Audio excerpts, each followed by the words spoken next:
परमात्मा का स्वरूप निरूपण। राजा उग्रसेन ने कहा, आप भगवान श्री कृष्ण के स्वरूप हैं। आपने मेरे ऊपर बड़ी कृपा की। आपके श्री मुख से साक्षात भगवान श्री कृष्ण की पूजा पद्धति विस्तार पूर्वक मैंने सुन ली। इससे मैं सफल जीवन हो गया। अहो, प्राणियों में बड़ी मूर्खता भरी हुई है। वे लोभ, मोह और मद के कारण मतवाले हो गए हैं। इसी से उन्हें विराग उत्पन्न नहीं होता और ना कभी वे भगवान का भजन ही करते हैं। भगवान, जगत की यह मोहिका शक्ति बड़ी अद्भुत है। प्रभु, यह मोह कैसे उत्पन्न हुआ और किस प्रकार इसकी निवृत्ति होगी, यह बताने की कृपा कीजिए।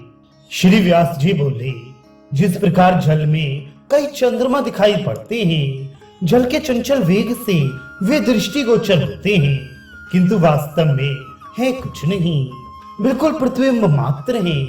ठीक वैसे ही परम प्रभु की प्रतिबिंब रूपा ये माया फैली हुई है। उसी के प्रभाव से मेरा और मैं का भाव उत्पन्न हो जाने पर संसार कायम हो जाता है। माया, काल, अंतःकरण और देह से गुणों की उत्पत्ति होती है। मनुष्य इनके द्वारा विपरीत कर्म करता हुआ बंधन में पड़ जाता है।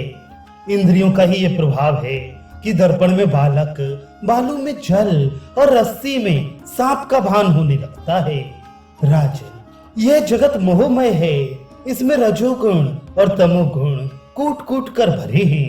कभी कभी सत्व गुण का भी प्रादुर्भाव होता है। यह मन का विलास है, विकार मात्र है और भ्रम रूप है। अलाद चक्र के समान ये शीघ्रता पूर्वक परिवर्तित होता रहता है।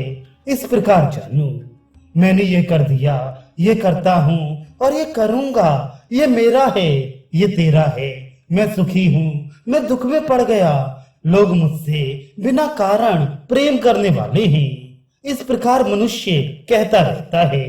मेरा तो ये मत है कि मनुष्य अहंकार के कारण सुध बुध खो बैठा है। राजा उग्रसेन ने पूछा, ब्राह्मण, कृपा पूर्वक मुझसे परमात्मा के लक्षणों का वर्णन कीजिए। साथ ही ये भी बताइए कि विद्वानों ने पूजा पद्धति में भगवान श्री कृष्ण के लक्षण कितने प्रकार के बतलाए हैं। श्री व्यास जी बोले, सनातन प्रभु जन्म और मरण से रहित हैं। शोक और मोह उनके पास भी नहीं फटकते। युवावस्था तथा बुढ़ापा आदि का कोई भेद उनमें नहीं है। अहंकार, मद, दुख सुख, भय, रोग, क्षुधा, पिपासा, कामना, रति और मानसिक व्याधि इनके वे अविषय हैं। मुनीश्वरों ने जिस आत्मा को पहचाना है वह निरीह है, बिना देह की है, सर्वत्र उसकी गत है, वह अहंकार शून्य है, शुद्ध बल है, उसमें सभी गुण रहते हैं, वह स्वतः सबसे परे है, निष्कल एवं स्वयं मंगल रूप है और ज्ञान का साकार विग्रह है। वह आत्मा इस जगत के सो जाने पर भी जागता रहता है। यह देहधारी मनुष्य उसे नहीं जानता, किंतु वह सबको जानता रहता है। वही आद्य पुरुष है, वह सबको देखता है, किंतु ये प्राणी उसका साक्षात्कार नहीं कर पाता। उस स्वच्छ एवं मल से रहित आत्मा की मैं उपासना करता हूँ। जिस प्रकार घट से आकाश, काष्ठ से अग्नि एवं धूल से पवन व्याप्त नहीं होता, तथा रंगों से स्वच्छ स्फटिक मणि में किसी प्रकार की विरूपता नहीं आती, ठीक वैसे ही ये सनातन पुरुष गुणों के रहते हुए भी उनसे लिपायमान नहीं होता। वह सच शब्द से वाच्य परमात्मा लक्षणा, व्यंजना, वाक चातुरी, अर्थों, पद स्फोट परायण शब्दों तथा सर्वोत्तम गुणियों के द्वारा भी ज्ञान का विषय नहीं होता। फिर लौकिक प्राणी तो उसे जान ही कैसे सकता है। भूमंडल पर उसे कितने लोग, कर्ता, कितने कर्म, कितने काल, कितने परम सुंदर तथा कितने विचार कहते हैं, परंतु वेदांत ज्ञानी तो उसे ब्रह्म ही कहते हैं। उस पर ब्रह्म को काल से उत्पन्न होने वाले गुण स्पर्श नहीं करते। माया, इंद्रिय, चित्त, मन, बुद्धि और मह तत्व भी उसका ग्रहण नहीं कर सकते। वेद वर्णन नहीं कर पाता। तथा अग्नि में चिंगारी की भांति उसमें सभी प्राणी विलीन हो जाते हैं।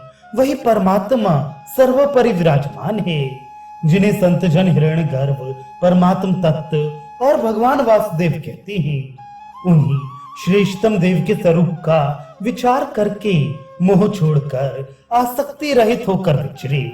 जिस प्रकार एक ही चंद्रमा अनेक जल पात्रों में अलग अलग दिखता है तथा एक ही अग्नि अनंत काष्ठों में वर्तमान है, उसी प्रकार एक ही परम प्रभु भगवान अपने द्वारा बनाए हुए विभिन्न जीवों के भीतर एवं बाहर विराज रहे हैं। जिस प्रकार सूर्योदय हो जाने पर रात्रि संबंधी अंधकार नष्ट हो जाता है और घर की वस्तुएं मनुष्यों के दृष्टिगोचर होने लगती हैं, ठीक वैसे ही ज्ञान का प्रादुर्भाव होते ही अज्ञान रूपी अंधकार भाग जाता है।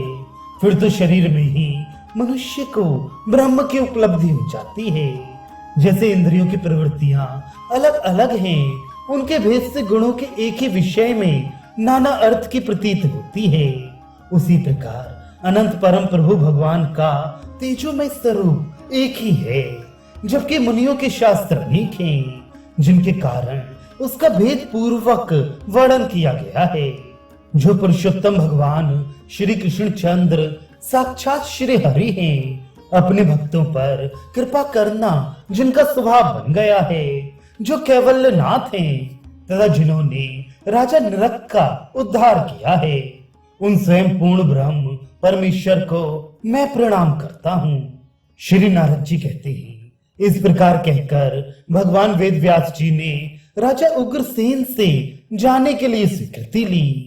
तत्पश्चात संपूर्ण यादवों के देखते देखते वे वहीं अंतर्धान हो गए।